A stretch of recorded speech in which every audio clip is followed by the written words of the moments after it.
Assalamualaikum warahmatullahi wabarakatuh. Perkenalkan, nama saya Intan Dwi Faradila dari kelas 10 AKL 1 absen 16. Di sini saya akan menjelaskan tentang bab 5, yaitu meneladani peran ulama penyebaran agama Islam di Indonesia. Nah, penyebaran agama Islam di Indonesia melalui berbagai macam teori. Nah, teori-teori tersebut disebarkan oleh Ahmad Mansur Suryanegara dalam buku Api Sejarah Jilid 1. Teori-teori tersebut adalah teori Gujarat, teori Persia, teori Cina, teori Mekah, dan yang kelima teori maritim. Nah, kita bahas dulu apa itu teori Gujarat. Nah, Islam masuk ke Indonesia dari teori Gujarat berkeyakinan bahwa tidak mungkin Islam masuk ke Indonesia langsung berasal dari Arabia tanpa melalui ajaran tasyawuf yang berkembang di Gujarat. Yang kedua ada teori Persia oleh Prof. Dr. Husain Djadiningrat. Menurut teori ini, Islam masuk dari Persia dan bermasyhab Syiah. Pendapat ini didasarkan pada sistem mengeja bacaan huruf Al-Quran. Yang ketiga yaitu teori Mekah oleh Prof. Dr. Buya Hamka. Buya Hamka menggunakan berita yang diangkat dari berita Cina dinasti Tang sebagai acuan teori ini. Menurutnya, Islam masuk ke Nusantara pada abad ke-7 Masehi berdasarkan berita Cina dinasti Tang. Yang keempat yaitu teori Cina oleh Prof. Dr. Slamet Muljana. Wali Songo juga merupakan keturunan Cina. Pendapat ini didasarkan pada kronik Klenteng Sampokang. Perlu diketahui bahwa menurut kebudayaan Cina, penulisan sejarah yang terkait dengan penulisan nama tempat dan nama orang yang bukan dari negara Cina.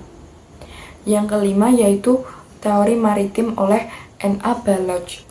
Menurut N.A. Baloch, hal itu terjadi karena umat Islam memiliki kemampuan dalam pengurasan perniagaan melalui jalur maritim.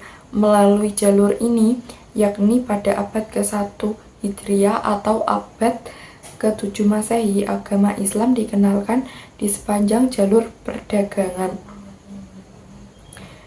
Nah, di sepanjang jalur niaga di pantai-pantai tempat persinggahannya, proses pengenalan ajaran agama Islam ini berlangsung selama kurun waktu abad ke-1 sampai abad ke-5 Hijriah atau 7 sampai 12 Masehi.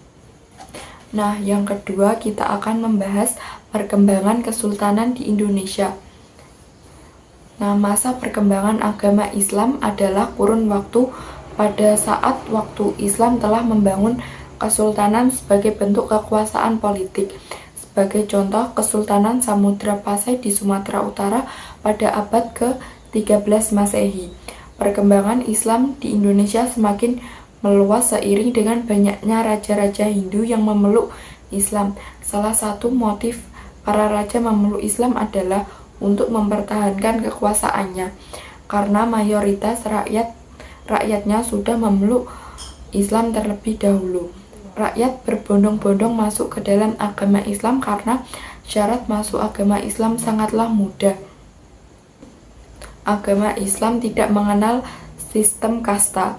Islam dianggap agama pembebas bagi rakyat jelata. Tumbuhnya kesultanan di Indonesia tidak dapat dilepaskan dari sebab timbulnya politik di luar Indonesia. Islam dianggap baru masuk dan dikenal oleh masyarakat Indonesia pada abad ke-15 Masehi. Nah, ada juga tokoh-tokoh penyebar agama Islam. Banyak tokoh ulama dan sultan yang berperan aktif dalam penyebaran Islam di wilayahnya masing-masing.